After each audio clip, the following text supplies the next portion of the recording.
This is Heat Live. Don't be afraid. Do not be alarmed. That is your historical final score.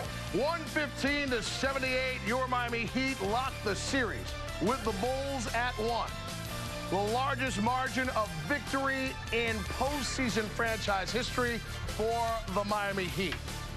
Moments ago, I had a chance to catch up with the Heat's leading scorer with 21 points, Ray Allen.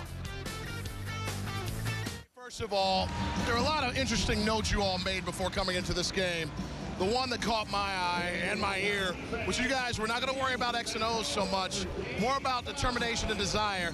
Did that feed into this nearly historical victory for you all? There were so many things. If we go back to the first round and how we played, this team hit us in game one, and we didn't hit back. You know, offensively, defensively executing, and we just felt like we got introduced into the playoffs in that first game, and we wanted to come back and make sure that we made the stands. We hit them, and we hit them early and often. So, you know, it was more than just running plays, and it was everything. It was just the whole atmosphere, the whole environment of how we played and how we didn't play in game one. It's very tough to anticipate what each game is going to be. Was there any way to imagine that a 115-78 win was going to happen as a result of the work that you all did over those 48 hours? Yeah, it is hard every night, but the one thing that we know for sure is every game we start, we got to make sure that we make sure we are aggressive, you know, on both ends of the floor. Like, we don't have open possessions, because every little bit gives them confidence, and they start running, going their own direction. And that's something that over the course of the season we've got better at, but we got to make sure that we solidify that here in these next couple games. Of the Heat identity items that you all wanted to get back to, what was most important tonight? It was small little things. You know, if I could start philosophizing, it was like weak side defense, making sure that we made sure we attacked their bigs when they flashed. It was making sure we got out the shooters. You know, we're all on the string. And, you know, we found in game one we had small little holes here and there that we had to close those holes, and I thought we did a great job of it. And finally, what's your expectation from this Bulls team that seemed to unravel a little bit at the end as they head back home?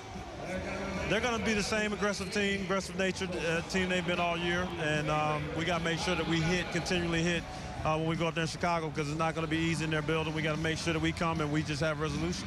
Ray, thanks for the time. Congratulations. All right, thank you. All right, Ray Allen leading this team in part to a 1-1 tie in the series against Chicago. 115-78 the final. When you get out there, it's like riding a bike. You know, you've done it over and over and over again, so you don't think about it, and it just happens throughout the flow of the game. Yeah, it's just nice, I'm sure, to see the way your guys are just setting it up, too. I mean, you can just see it coming. Those of us that watch you all the time, watching either Dwayne or LeBron pull everything into the middle, and you're sitting right where you need to be. Oh, yeah, they do a great job of collapsing the defense. And with our spacing, we're going to have a lot of open shots. It's just a matter of we knock them down. Norris, do you want to share with me some of the conversation that you and Nate were having out there? No. It's not for the kids? It's not for the kids at all. I tell you, it has to feel amazing to be able to have a game that you all could still get. Yes. And it get away from you. But then to have this as your answer. Could you anticipate this, though, a historical type of win, the largest win of margin of victory, at least in franchise history? Him being assertive.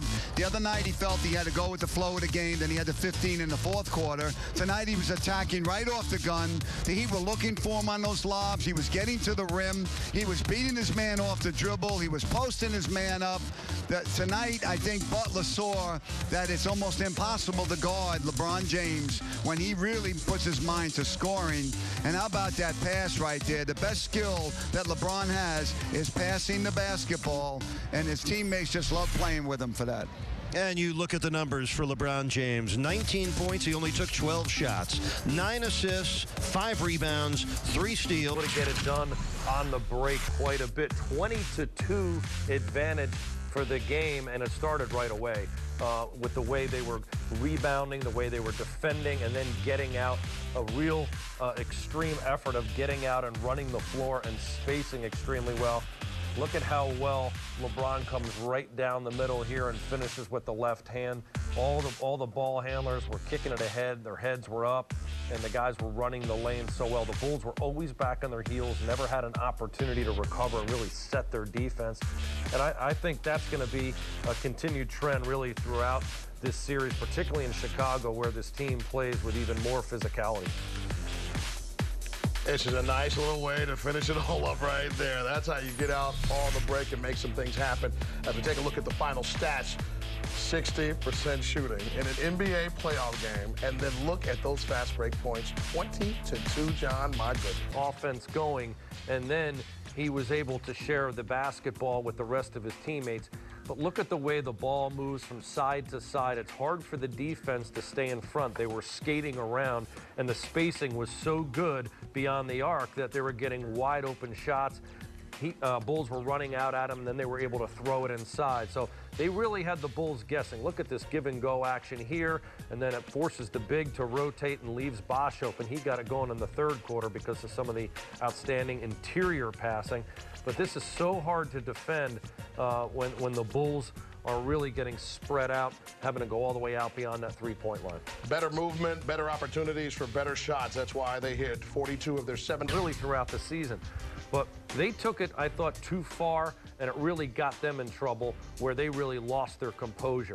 I thought LeBron in particular took a couple hard fouls and really maintained his composure, and as a result, the Heat come out with a win. Look at some of these hard fouls and shots, and the game got really broken up and slowed down because of these hard fouls and ejections, and it had a weird flow, but the Heat never let that distract them. They kept pushing forward, and some of these ejections here, I mean, Taj, he risks an opportunity of potentially being jeopardized and playing in that next game. A little bit more tentative and trying to set up his teammates. He set the tone by going to the basket. It forced the Bulls to collapse even more and really pack the paint, and that opened up the shooters' opportunities. But LeBron led by example. He was absolutely tremendous. 56 overall points in the paint, outscored the Bulls by 38 in that category inside. You know, that's just absolutely tremendous production. It's amazing when you think about, again, all those bodies when we're watching the same tape on Monday that were packed in there. All of them had red jerseys on. As a matter of fact, they're all there now. But again, the ball movement that you talked about before has them spinning a little bit. And that's the thing. When you have to focus so hard on one guy and the defense collapses on him, I thought the shots on the perimeter were even more wide open. He'd able to go 9 of 8, 9 of 18 beyond the arc. Here we go. Can I get some flames? Can I get a play push? Can I get something? I mean, what in the world? Yeah, there we go. There's my guy, LeBron James, right there, attacking. He had 7 of his 12 shots. I think I got Noah. Oh, get him. Nate got it to him. Nate only had 2 assists in this game. And then, oh, here comes the All My Sons move of the game. The steal, full court, get out my way. Look at that left hand, too, Jack's right there on the finish. You love left hand action. Watch it again. Yeah. I got one more. Time. All right, let's do it again. And look how Noah just failed to even challenge him there because he had the head of steam going right off this athletic steal. LeBron showing you the whole package. 25-20 after 1. Let's go to the second quarter. I want to see more package action. Ray Allen with the runner. Little and one basketball. He had 21 points. Perfect 10 for 10 at the free throw line. That guy can shoot. Jimmy Butler. This cat is showing me something. I believe in the Butler. I'll tell you that. He's going to get some and one action as well as he goes reverse his only trip to the line in the game. And now Norris Cole impacted this game. Now we're going to get some defense. All right, it's going to bop around. He went up and got it. Let's go. James up to Wade. Make my dunk the knee dunk. I wants to get dunked up. There's some reaction right there, baby. And then party of 3 on the Cole train, baby. He was always in the right spot, wasn't he? He was. He got to the open area when LeBron was going to work inside. The defense collapsed on him, and Norris Cole gave some great minutes at that point guard spot with 18 points. 4 for 4 from the land of milk and honey. LeBron James, he's all juiced up now. Then he's going to go behind the back. Get it? There it is. And then just reverse it. Oh, look at that. Gets it in there to wait for the reverse, I should note. James was just something else as he led things in the third quarter, John. Yeah, really got it going, distributing the basketball after being very strong, scoring it in the first half, finds Wade there on the backdoor cut. Look at the probing dribble and then leading Wade. He saw that Daquan Cook wasn't seeing the man and the ball and took advantage of the backdoor cut and hooked up his teammate Wade. Look at that. Another one again behind the back to Ray Allen, and that was and one action. And then another one of his 9 assists. He liked using the floor, didn't he? Birdman really got it. He went low, but he took care of the Birdman there. And then the Bird. Rejection. up to LeBron. Get it to Ray Allen. I believe he's in the corner. Ray, why are you so nasty? He only shot 2 from out there, but he made that one, and we put it on television for you. And guess what? If you go to Duke, it is very important to know that the square root of 9, always and forever, therefore and evermore, moreover and now, is 3. His only basket of the game, and you can get in there because he's our daddy. Ray Allen, get back in my highlight. Ray putting on the floor. You love when Ray changes the game up a little bit, puts it on the floor. Look at that right to left crossover, showing you he can score off the dribble. Jax, he only played just over 18 minutes. He winds up leading the team in scoring with 21. Tremendous effort off the bench. He set a franchise record 55 points off the bench. And then, then the Bulls got a little loose. They lost their cool. I'm a Taurus, so I understand this. Good old okay? Watch out, baby. You get charged and you get ejected, you got to pay a fine. See ya. Anderson, little pick and roll. I love the N1 action. Look at me, Bert. Look in my eyes. Oh my goodness. My man. One more time. One more again. Chris Anderson, 9:54 of fury. 2 of 2 from the field to get it done. I am astonished at 60% against this defense. If you want to check this thing out once again tomorrow morning at 8:30, I believe you can watch this thing at noon as well on Sunsports, so make sure you're locked in. We're back with you for our Heat TV on Heat.com coverage at 6 p.m. on Friday night. The game an hour after that. But we want you locked in and loaded with us. Another wonderful night of pace and space for your Miami Heat. LeBron James with 19.